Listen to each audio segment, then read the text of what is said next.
नमस्कार, आप सुन रहे हैं आकाशवाणी ईटानगर और अरुण एफएम 103.1 मेगाहर्ट्ज। मैं हूं आपके रेडियो साथी गैर अतर। स्वागत है आप सभी श्रोताओं का इस विशेष कार्यक्रम में। जी हाँ श्रोताओं, आज का दिन वर्ल्ड सुसाइड प्रिवेंशन डे के रूप में पूरी दुनिया भर में ऑब्जर्व किया जा रहा है और इसी दिवस के हिस्सा के रूप में आकाशवाणी ईटानगर आपके लिए लेकर आए हैं एक विशेष कार्यक्रम सुसाइड यानी आत्महत्या। ये बहुत ही गंभीर विषय है और इस विषय को जानना तथा इसके प्रति जागरूक रहना बहुत ज़्यादा ज़रूरी है। हमारी इसी कोशिश के चलते कि आप तक इस विषय के बारे में जानकारी पहुंचाए, हमने आज अपने स्टूडियो में आमंत्रित किया है doctor Hatobin Mai, assistant nodal officer mental health programme and in charge state Tele MANAS cell. Sir, आपका बहुत बहुत स्वागत है स्टूडियो में। Thank you. सबसे पहले वर्ल्ड सुसाइड प्रिवेंशन डे से शुरू करते हैं कि ये दिवस जो है मनाया क्यों जाता है और मनाने की ज़रूरत क्या है। थैंक यू तेजी।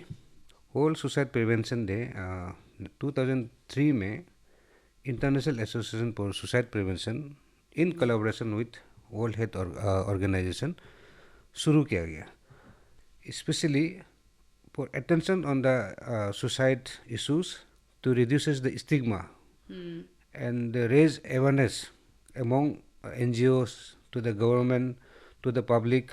एक ही मुद्दा से कि सिंगल और मैसेज का साथ कि सुसाइड जो है प्रिवेंटेबल है, प्रिवेंट किया जा सकता है। प्रिवेंट किया जा सकता है। 2003 में ये लॉन्च किया गया था जी। और 2003 के बाद हर साल 10 सितंबर को वर्ल्ड सुसाइड प्रिवेंशन डे मनाया जाता है और कुछ थीम का साथ में। ओके। और इस साल का थीम? और इस साल एक थीम है changing the narrative on suicide. तो लेकिन इस साल जो थीम जो है changing the narrative on suicide, ये एक साल के लिए नहीं, पूरा 3 साल के लिए होगा। 2024, 25, 26 ट्रायएनुअल होगा। इसका ज़रूरत इसलिए पड़ गया था कि इसका मीनिंग इसलिए रखा गया कि changing the narrative on suicide का, कि टू स्टार्ट अ कन्वर्सेशन। तो स्टार्ट द कन्वर्सेशन मीन्स किसके साथ कन्वर्सेशन शुरू करें, कि हमें अवेयरनेस को जनरेट करना है कि सुसाइड क्या चीज़ है, उसको कैसे प्रिवेंट कर सकता है, और जो स्टिग्मा लगा रहता है सुसाइड का कारण से, उसका स्टिग्मा को रिड्यूस करने के लिए ये बहुत ज़रूरी है। और साथ साथ में ओपन कन्वर्सेशन का मीनिंग इसलिए कि एक तो है कि जो मेंटली इल है या तो मेंटली स्ट्रेस है, मेंटली डिस्ट्रेस है, वो लोग अपने फैमिली के बीच में भी डिस्कशन नहीं कर पाता है। और या तो वो लोग मेंटल हेल्थ प्रोफेशनल्स का साथ से भी उन लोग का कोई ट्रीटमेंट बता नहीं पाता है, या तो कोई loved one near and dear one से भी उन लोग ये नहीं कर पाता है कि खुला नहीं होता है कि अपना दिल का सोच को, उसका दुख को, दर्द को जो खुला नहीं बोल पाता है, तो लोग सुसाइड कर देता है। तो इसलिए कि अभी ओपन कन्वर्सेशन होना है कि आप कुछ छुपाए नहीं, दिल में जो है, दिमाग में जो है छुपाए नहीं, जो दुख है, दर्द है, जो कष्ट है, जो पीड़ा है, उसको सबके सामने आप बताइए।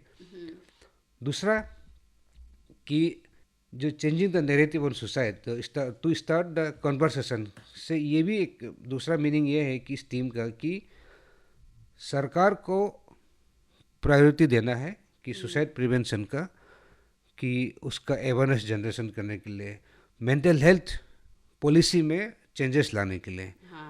तो इसलिए कि ये जो टू स्टार्ट द कन्वर्सेशन, ये सिर्फ सरकार के लिए भी ये बनाया गया कि ताकि आप अवेयरनेस जनरेट कीजिए सुसाइड प्रिवेंशन का, और मेंटल हेल्थ पॉलिसी इस तरह के बनाए कि सबको एक्सेप्टेबल तो होगा, इजी एडेप्टेबिलिटी होगा, हाँ, और जितना जल्दी ज़्यादा हो सके अवेयरनेस फैल सके।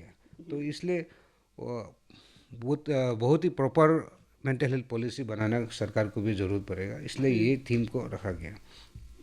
तो इसमें एक अच्छी बात यह है कि सुसाइड जो है प्रिवेंटेबल है, हम इसे प्रिवेंट किया जा सकता है। Suicide is very much preventable.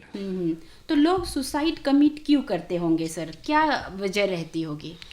देखो, सुसाइड के कंट्रीब्यूटिंग फैक्टर्स बहुत है कि जैसे मानिए कि फैमिली प्रॉब्लम्स होगा, डोमेस्टिक वायलेंस होगा, और किसी को इलनेस, बीमारी जो होता है कि कोई क्रोनिक इलनेस हो रहा है, तो उसे लगता है कि हमसे तो और बचने पर परेशान होगा, और या तो आपका जो एक्सपेंडिचर है मॉनेटरी प्रॉब्लम उसके के लिए, फिर सब्सटेंस जो ड्रग्स एब्यूज़ वाला, जो एल्कोहल एब्यूज़ वाला, तो वो लोग भी suicide, these are the contributing factors. जैसे मैरिज रिलेटेड हो गया है, जो फेल्ड मैरिज हो गया है, और या तो मैरिज में जो कि अपने साइड में, अपने स्टेट पे तो नहीं लेकिन दूसरा साइड में भी होता है कि दावरी सिस्टम हो गया। कभी कभी फेल्ड लव अफेयर्स में, जो कि बहुत यंग एज में दिखा जाता है। फिर बैंक्रप्सी, फाइनेंशियल डिस्ट्रेस का कारण से, फिर एग्ज़ाम्स प्रेशर, फिर अनएम्प्लॉयमेंट प्रेशर, फिर करियर के लिए, तो प्रॉपर्टी डिस्प्यूट हो गया, या तो किसी का लव्ड वन कोई जो मर गया है, या तो पॉवर्टी आप बोलेगा तो अगर डेप्थ और पॉवर्टी बोलेगा तो जैसे महाराष्ट्र, कर्नाटका, तमिलनाडु में जो फार्मर्स जो सुसाइड करते हैं, ये जो पॉवर्टी और डेप्थ के लिए। फिर कुछ कुछ होता है कि पर्सनल फैमिली प्रॉब्लम, जैसे इम्पोर्टेंस हो गया, इनफर्टिलिटी हो गया है, जिसका कारण से आपका बच्चा नहीं हो पाता है। और ऐसे कुछ अदर कॉजेज भी है जिसका कोई आज तक ये मालूम नहीं होता है, जिसमें कम से कम 22% ऐसे होता है कि अदर देन जो जितना मैंने अभी आपको बताया कि कंट्रीब्यूशन फैक्टर्स, उसके अलावा भी और भी कुछ कॉजेज होता है कि तो 20 to 22% होता है कि इसका कॉज अभी तक मालूम नहीं होता है। तो मेन कॉजेज जो है हम लोग का स्टेट में देखा जाए तो एक तो है कि सबसे पहले कि interpersonal relationship issue. Interpersonal relationship issue में वही आ रहा है कि फैमिली प्रॉब्लम्स आ गया है, और फेल्ड लव अफेयर्स बोलो, मैरिज का प्रॉब्लम है बोलो, ये बहुत कॉमन हो रहा है हम लोग स्टेट में, अरुणाचल में। और सेकेंड का साथ में मूड डिसऑर्डर। तो मूड डिसऑर्डर में यूजुअली जो डिप्रेशन में है, ये सब को क्या होता है कि जो बॉर्डर लाइन जो है साइकोटिक है, जो मूड डिसऑर्डर वाला जो इम्पल्सिव एक्ट कर लेता है कि इमीडिएट डिसीजन ले सकते हैं हम लोग, अरे हमको क्या है, बहुत इम्पल्स हो जाता है, इमीडिएट डिसीजन लेते हैं कि हमको मरना है तो मर जाएगा। वो सोचता है कि ये परमानेंट सॉल्यूशन है, जबकि वो टेम्पोररी प्रॉब्लम के लिए वो सोचता है कि ये परमानेंट सॉल्यूशन है। तो टेम्पोररी प्रॉब्लम के लिए परमानेंट सॉल्यूशन के सोच में वो इम्पल्सिव डिसीजन करके बहुत लोग ऐसे, मतलब हम लोग के साथ में कि ये जो मूड डिसऑर्डर के कारण से भी बहुत होता है। दूसरा है कि अल्कोहल सब्सटेंस एब्यूज, ऐसे भी हम लोग का स्टेट सबसे तो अच्छी बात नहीं है, लेकिन अल्कोहल कंजूशन में इंडिया में सबसे नंबर 1 है, और सब्सटेंस एब्यूज़ में अभी नंबर 2 में चल रहा है, और कुछ कुछ पार्ट में तो नंबर 1 में है। तो और लाइफ स्ट्रेस जो एग्ज़ाम्स के लिए, करियर के लिए, मतलब आप अपनी तकलीफ से उभर नहीं पाओ, जो दुख है, तकलीफ है, उससे बाहर आने का रास्ता ढूंढने के बजाय सुसाइड को ऑप्ट कर लेते हैं। तो ये तो लेकिन अच्छी बात नहीं है, और इसका सीधा सीधा जुड़ाव जो है मेंटल हेल्थ पर है। हाँ जी, ये पूरा मेंटल हेल्थ पे जुड़ाव है। और मैं आपको इसके जो हाई रिस्क ग्रुप जो होता है सुसाइड जो करते हैं, जो हाई रिस्क ग्रुप कौन लोग होता है, कौन लोग ज़्यादा सुसाइड कमिट करते मतलब हैं, जिसका, और इसको कहते हैं कि पोर प्रोग्नोसिस भी बोला जाता है। जैसे कि अगर किसी का फैमिली में फैमिली हिस्ट्री ऑफ सुसाइड है, तो पास्ट हिस्ट्री में, तो उसका फैमिली में ऐसा लगता है कि वो मेरा रोल मॉडल तो बन गया क्या। तो ये वाला एक होता है कि जो फैमिली हिस्ट्री होने से, जो हाई रिस्क ग्रुप बोलो उसको, या तो पोर प्रोग्नोसिस बोलो, या तो दूसरा है कि किसी ने प्रीवियस अटेम्प्ट किया होगा सुसाइड का। अगर पहले कभी अटेम्प्ट किया है तो वो बहुत हाई रिस्क ग्रुप होता है। और तीसरा है कि जो अनमेरिड है, सिंगल है, उसको लगता है कि कुछ प्रॉब्लम लगने से उसको लगता है कि मेरा तो आगे पीछे कोई है नहीं, तो मुझे ज़िंदा रह के क्या करना होगा। और फिर हाई रिस्क ग्रुप में फिर यही आता है हम लोग का जो सब्सटेंस एब्यूज, जो ड्रग्स बोलो, अल्कोहल बोलो, फिर पर्सनैलिटी डिसऑर्डर, जिसका मैंने तो जिक्र किया था थोड़ा पहले, बॉर्डरलाइन ग्रुप जो आता है, जो डिप्रेशन, साइकोटिक जो पेशेंट होते हैं, ये लोग बहुत हाई रिस्क ग्रुप में होते हैं। लेकिन ऐसा नहीं है कि जो हाई रिस्क ग्रुप है तो उसका सुसाइड प्रिवेंशन नहीं कर पाता है। तो सुसाइड तो बहुत अच्छी तरह से प्रिवेंट कर सकते हैं। तो सबसे पहले तो हम लोग को ये जानना है कि कुछ जो वार्निंग साइंस होता है, हाँ, जो जिससे हमें पता चलेगा कि शायद हाँ आगे चल शायद के हाँ सुसाइड सुसाइड में बदल ये सकता है। डिसीजन। हाँ, वो क्योंकि क्या क्या होंगे सर? हाँ, क्योंकि बहुत लोग ऐसा होता है कि जो अपना सुसाइडल थॉट्स जो होता है, जो दिल और दिमाग को तो रखा हो मुझे सुसाइड करना है, लेकिन वो छुपा के रखता है, ऐसा दिखाता है कि बहुत नॉर्मल है, सब चीज़ नॉर्मल है। हाँ, तो लेकिन और कोई कुछ फीलिंग्स का एक्सप्रेशन नहीं करते हैं, तो लेकिन उसके अंदर में बहुत कुछ दुख दर्द है, लेकिन उसमें उसने कुछ आर्डली उस टाइप का पेशेंट में कुछ जो आर्डली साइंस आपको दिखाई देगा, हम लोग सबको दिखाई देगा, जिससे कि हम लोग अगर पता करता है तो अच्छी बात है, बहुत जल्दी किसी का लाइफ सेव कर सकता है। जैसे कि कोई अगर बोलता है कि मुझे इस दुनिया से और अपने आप से या तो इस दुनिया से कोई होप नहीं है, बिल्कुल उम्मीद नहीं है, वो एक्सप्रेस करता है कि मुझे I am very hopeless, hopelessness express करता है, एक जी वो के हो भी गया क्या जी के। करेगा हाँ, टाइप ना। दूसरा होता है कि इंक्रीज विड्रॉल, इसका मतलब ये है कि सोशल इंटरेक्शंस नहीं करता है, और जो पहले जिस चीज़ को करके उसको इंटरेस्ट होता था, आनंद मिलता था, वो सब चीज़ को धीरे धीरे धीरे धीरे विड्रॉ विद्रोह करने लगता है। होकर सेल्फ आइसोलेशन में चला जाता है। और कोई लोग ऐसा होते हैं कि ड्रामेटिक मूड स्विंग्स होगा, mood swings, extreme mood swings होगा, एकदम सडन एंगर से सडन कामनेस होगा। हाँ, तो जो एक जो उसका बाद ऐसा सामने, और प्लस और डिप्रेशन, एक पीरियड ऑफ डिप्रेशन का बाद में और जितना कामनेस आएगा, मतलब एकदम साइलेंट हो जाएगा, वो फिर मूड ये होगा, एलिवेट होगा। तो ऐसे जो मूड ड्रामेटिक मूड स्विंग्स भी बहुत हाई रिस्क होता है कि सुसाइडल साइन है वो। और कोई अगर सुसाइड के बारे में बात करता है कि मैं मर जाऊंगा, मुझे जी के क्या करूंगा, डायरेक्टली कोई बोल सकता है या तो इनडायरेक्टली बोल सकता है, तो वो हमेशा उसका ध्यान देना है कि उसको इजी नहीं लेना है। कोई हंसी मजाक से भी कोई बोल रहा है तो ऐसे नहीं है कि कोई बोलता है कि ये हंसी मजाक से बोल रहा होगा, ध्यान मत दो बोल करना, लेकिन वो बताना भी चाहता है कि मैं सुसाइड करूंगा, और छुपाना भी चाहता है, तो लेकिन उसका भी ध्यान देना है कि कोई अगर बोलता है कि सुसाइड करूंगा डायरेक्टली या तो मर इनडायरेक्टली, जाऊंगा मर तो जाऊंगा, तो उसको लाइट नहीं लेना है, कि किसी भी मजाक चीज़ में नहीं मजाक में लेना। नहीं लेना है। और कोई रिस्की बिहेवियर करता है, जैसे कि रेकलेस और डेंजरस एक्टिविटी करता है, जिससे हो सकता है कि अपने आप का भी जान का भी खतरा हो सकता है, कि दूसरों का भी जान का भी खतरा हो सकता है। जैसे कि कोई हो गया कि गुस्सा में आ गया है, तो किसी में आ गया, गाड़ी को इससे तेज चलेगा कि मैं तो मर जाऊंगा, बाकी को मर जाऊंगा। दैट इज ऑल्सो जो एक रिस्की बिहेवियर जिस तरह का करता है ना, तो उसको भी ध्यान देना है। जो मैंने बताया, जो 5-6 पॉइंट, वो वार्निंग साइंस है कि ये अभी ऐसे करेगा नहीं, लेकिन बाद में चल के वो हाँ कर कर सकता है। सकता है। तो इससे इसको आइडेंटिफाई, अगर किसी के फैमिली में बोलो या तो किसी का अपना कम्युनिटी में बोलो या तो किसी का यार दोस्ती का बीच में बोलो, अगर इस तरह का कोई कुछ वार्निंग साइंस मिलता है, तो उसको हम लोग प्रिवेंट कैसे कर सकते हैं, हाँ, कि तब कॉन्वर्सेशन शुरू करने हैं। ये नहीं करना है कि बात नहीं करना है, अवॉइड करो। हाँ, तो ऐसे आदमी को और ज़्यादा हम लोग का सहानुभूति से, प्यार से बात करना है, उसका दुख दर्द को समझने के लिए कोशिश करना है। जितना बात करेगा आप, इतना ही आपसे भी रिस्पॉन्सिव होगा। और ऐसे पेरेंट्स बोलो, हम लोग ट्राइबल सोसाइटी में देखता है कि पेरेंट्स लोग हमेशा बच्चा को, आजकल तो काफ़ी सुधर आ गया, फिर भी बच्चा को, स्पेशली यंग माइंड को, जो टीनेजर लोग को प्यार से बात करना है। गाली गलौज देगा तो टेंडर माइंड है, यंग माइंड है, तो उन लोग का जो हार्मोनल चेंजेस जो है हो रहा है, तो उसको सोच समझना है।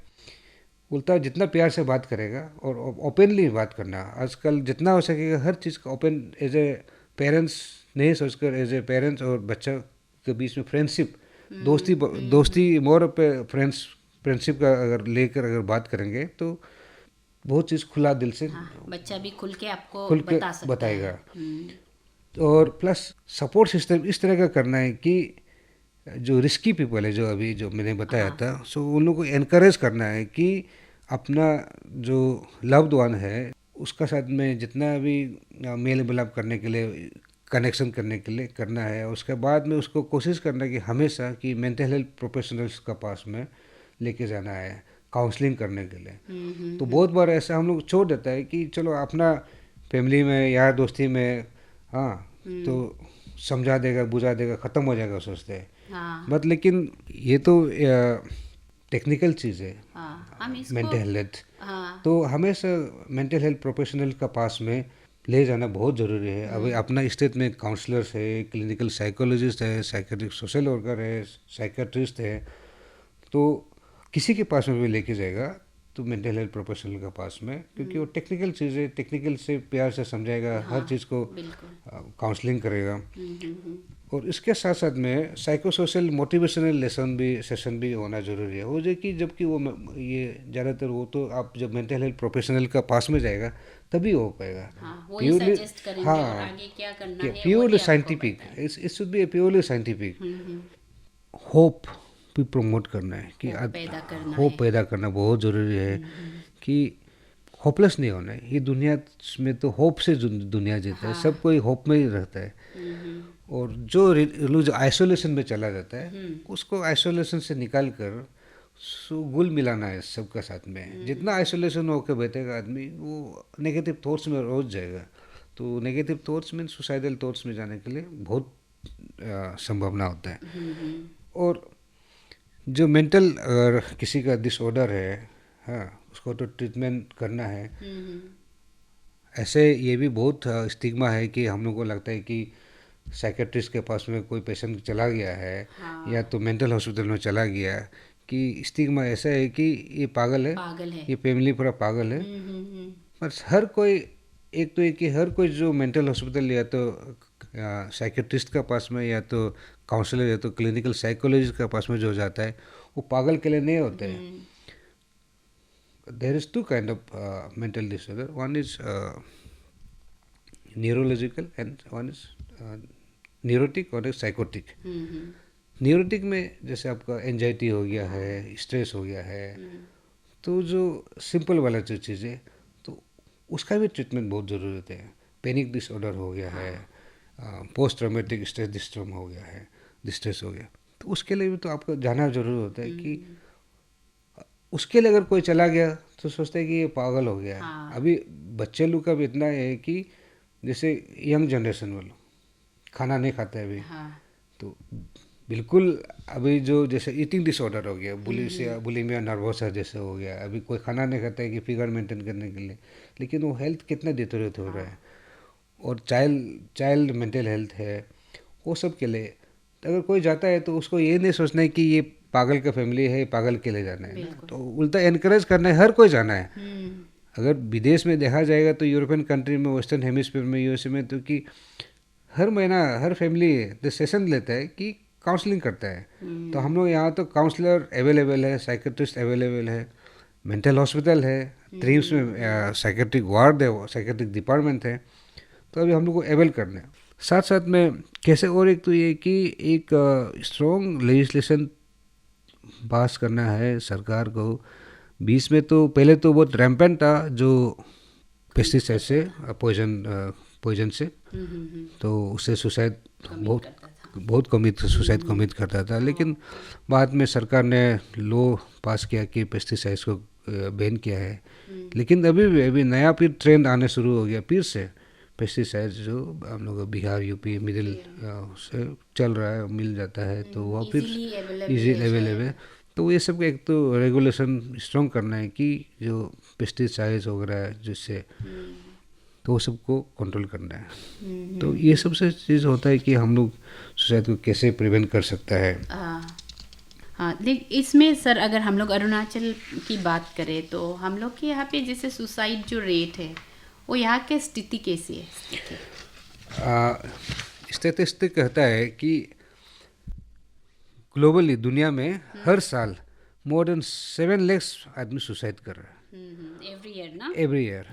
और इंडिया का जो है सुसाइड रेट जो है 10.3% पर 1 लाख पॉपुलेशन में। 1 लाख पॉपुलेशन में जो सुसाइड रेट जो 10.3% है। और अरुणाचल में जो कि अगर स्टेट का अगर उसमें देखा जाएगी, पहले पर 1 लाख पॉपुलेशन का क्राइटेरिया से अगर देखा जाएगी, नंबर 1 हम लोग का सेदली सिक्किम है और अरुणाचल 17 नंबर में है। अरुणाचल में फिर भी 10% है पर 1 लाख पॉपुलेशन में सुसाइड रेट जो। This is as per as the national crime control bureau का जो रिपोर्ट का मुताबिक है। और अगर हम लोग साल दर साल की अगर रिकॉर्ड देखें तो क्या ये इसमें कुछ मतलब डेटा में कुछ इंक्रीज या डिक्रीज? डेटा में जरूर इंक्रीज हुआ है और स्पेशली कोविड का बाद में बहुत इंक्रीज हुआ है कोविड का बाद में एक्चुअली। ये तो अच्छी बात नहीं है। यस। और प्रिवेंटिव मेजर्स पे हमें शायद ज़्यादा ध्यान देना चाहिए, क्योंकि जब हम सब कॉमन पीपल एक दूसरे के जो घर परिवार है, रिलेटिव्स है, अगर हम थोड़ा अवेयर हो जाए और हमें पता चले कि किस तरह के आदमी से कैसे बात करनी है या फिर कैसे हम हेल्प मांग सकते हैं, इस चीज़ को अगर हम जानेंगे तो बहुत हद तक ये हेल्प हो सकता है। और अगर कोई जैसे कि अभी हमारे यहाँ पे मेंटल हॉस्पिटल भी है, तो इस तरह के सरकार की क्या एड है सर, जो इस तरह के मेंटल हेल्थ इश्यूज से गुजर रहे हैं, उन लोगों की मदद के लिए सरकार क्या क्या कर रही है, खास करके जो हेल्थ डिपार्टमेंट है, आपके डिपार्टमेंट? अभी अपना सरकार से बोले तो एक तो ट्रिम्स में साइकेट्रिक डिपार्टमेंट पूरा है, फुल प्लेजेड साइकेट्रिक डिपार्टमेंट है। और स्टेट का एक ही मेंटल हॉस्पिटल है जो कि मेंटल हॉस्पिटल मीतपू है, जो 30 बेडेड हॉस्पिटल है, जिसमें आपका इंडोर है, आउटडोर है, 24/7 इमरजेंसी सर्विसेज है। साइकेट्रिस्ट है, क्लिनिकल साइकोलॉजिस्ट है, सीनियर मेडिकल ऑफिसर्स है और साइकेट्रिक सोशल वर्कर है। तो फुल प्लेजेड एक स्टेट मेंटल हॉस्पिटल है, जिसके साथ साथ में आपका हर लेबोरेटरी का ये फैसिलिटीज बोलो, एवरी फैसिलिटीज वहाँ में है और वहाँ हेल्प ले सकते हैं। और वहाँ में अगर कोई ड्रग एडिक्ट है उसका भी ट्रीटमेंट होता है। अच्छा। सिर्फ एक ही कंडीशन है कि मेंटल हॉस्पिटल है तो उसमें एक पेशेंट का साथ में एक तो अटेंडेंट होना जरूरी है जी। तो ये जो टेलीमानस है सर, इसके बारे में थोड़ा जानना चाहेंगे कि टेलीमानस एग्जैक्टली क्या चीज़ है?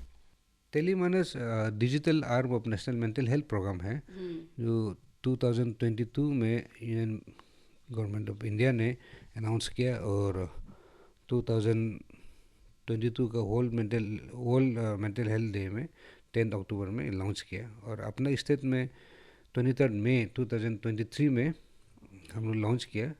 इसका स्टेट हम लोग का टेलीमानस सेल जो है मेंटल हॉस्पिटल मीतपू में है, जिसमें हम लोग का सीनियर हम लोग का साइकेट्रिस्ट है, क्लिनिकल साइकोलॉजिस्ट है, काउंसलर्स है और प्रोग्राम कोऑर्डिनेटर है और काफ़ी स्टाफ्स है।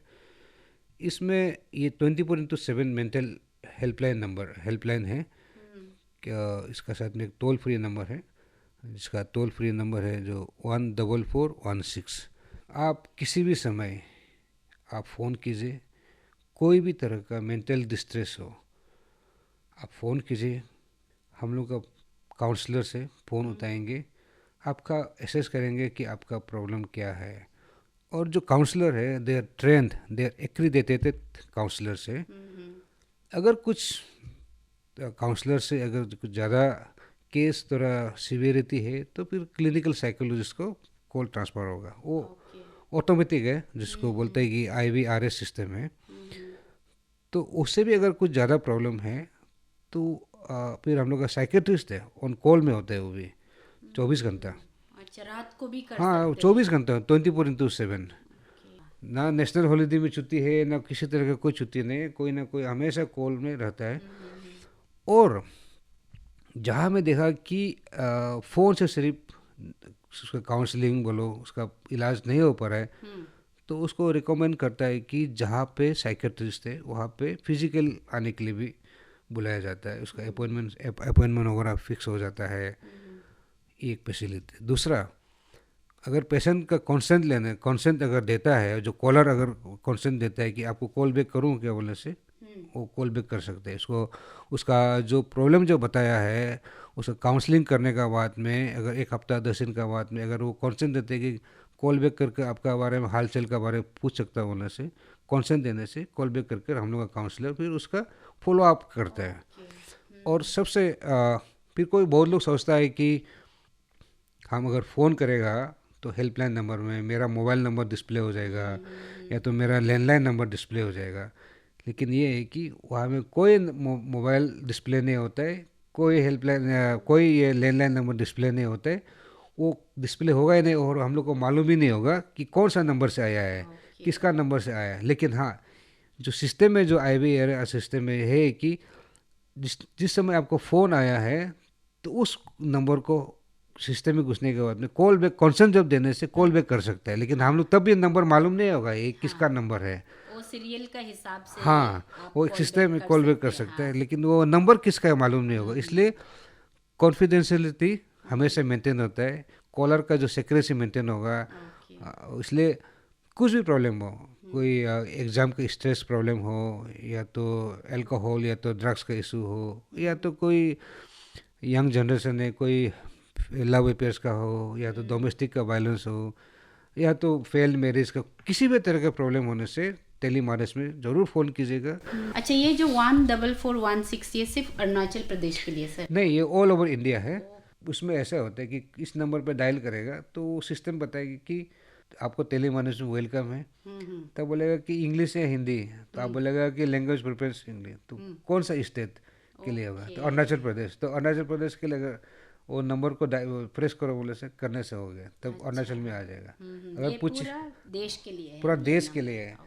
तो ये तो बहुत अच्छी बात है, क्योंकि आप किसी से अपनी जो अपना प्रॉब्लम है वो भी बता सकता है, आपका जो तकलीफ़ है उसका हेल्प भी हो सकता है। आप अगर अपना आइडेंटिटी रिवील नहीं करना है तब भी बहुत सेफ है। तो हर किसी को सजेस्ट करना चाहूँगी कि 14416 में कॉल करके अपनी तकलीफ बता सकते हैं। हाँ, अभी जैसे टेलीमानस में अभी हम लोग का मई 2023 में लॉन्च किया और अभी एज ऑन डेट आज तक का 1446 कॉल्स वो है एंटरटेन किया है, मतलब रिस्पॉन्स किया है।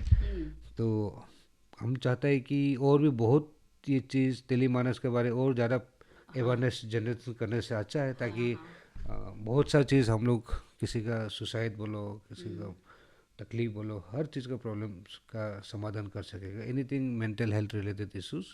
साथ साथ में ये भी मैं थोड़ा बताना चाह रहा था कि सुसाइड का जो लेजिस्लेशन जो है, पहले 2014 से पहले सुसाइड जो सेक्शन 309 के अंदर में आता था, जिसको ऑफेंस क्राइम माना जाता था। हाँ, और 1 साल का जेल होता था और फाइन भी होता था। लेकिन 2014 के बाद में उसको लॉ को रिफिल कर दिया और 2017 में ये जो डिक्रिमिनलाइज कर दिया सुसाइड को। अच्छा। By mental health care act 2017 bill pass करने के बाद में, और ये जुलाई 2018 से कमेंस हो गया। सुसाइड करने वाला उसको क्रिमिनल नहीं मानना चाहिए, क्राइम नहीं मानना चाहिए, उल्टा वो तकलीफ में है। हाँ। वो डिक्रिमिनलाइज हो गया, और ये एक तो जानना भी जरूर होता है कि पता होना चाहिए ना सबको, नहीं ना। तो सर अभी वक्त भी हो चला है, तो आज इस वर्ल्ड सुसाइड प्रिवेंशन डे के मौके पर आप क्या मैसेज देना चाहेंगे हमारे श्रोताओं को? कि मेंटल हेल्थ या तो कोई सुसाइड जो है एक क्राइम नहीं है। सबसे पहले तो हम लोग को अवेयरनेस जनरेशन करना है कि सुसाइड को प्रिवेंट कर सकता है और मेंटल हेल्थ का इलाज होता है।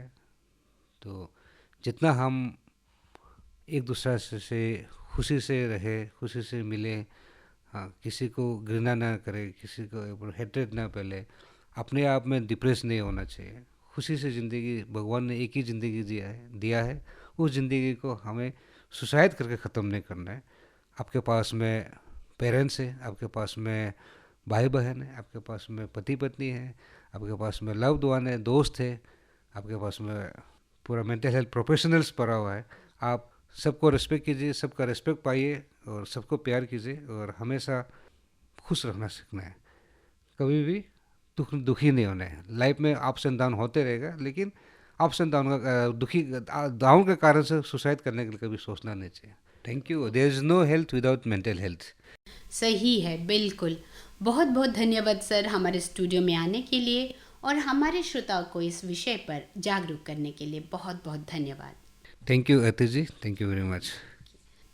हमें पूरा विश्वास है कि हमारे श्रोताओं तक ये कार्यक्रम जरूर पहुंचे होंगे और इसी विश्वास के साथ अपने सभी श्रोताओं से कहना चाहूँगी कि ज़िंदगी में हमेशा उम्मीद बनाए रखिए और लोगों के अंदर भी उम्मीद जगाए रखिए, क्योंकि इससे ज़िंदगी खूबसूरत होती है। और जैसे सर ने कहा, और एक बहुत मशहूर डायलॉग भी है कि उम्मीद पे दुनिया कायम है। और साथ ही एक और आग्रह ज़रूर करना चाहूँगी कि जब भी आपका मन भारी हो, कोई बात आपको तकलीफ़ दे रही हो, या कोई ऐसे इमोशंस जिसको आप सहन भी नहीं कर पा रहे हो और किसी को बता भी नहीं पा रहे हो, ऐसे हालात में कुछ और सोचने के बजाय 14416 ये टेलीमानस का टोल फ्री नंबर है, इस पर कॉल करके आप अपनी सारी तकलीफ, सारी बातें शेयर कर सकते हैं एक्सपर्ट के साथ।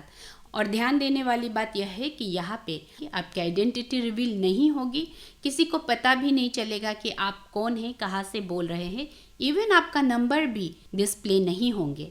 तो जैसे भी अपने मन की बात, जो तकलीफ़ है, जो पीड़ा है, उसे एक्सपर्ट के साथ ज़रूर शेयर कीजिए और लाइफ को बेहतर बनाइए और सुसाइड को प्रिवेंट करने में एक कदम आप भी बढ़ाइए।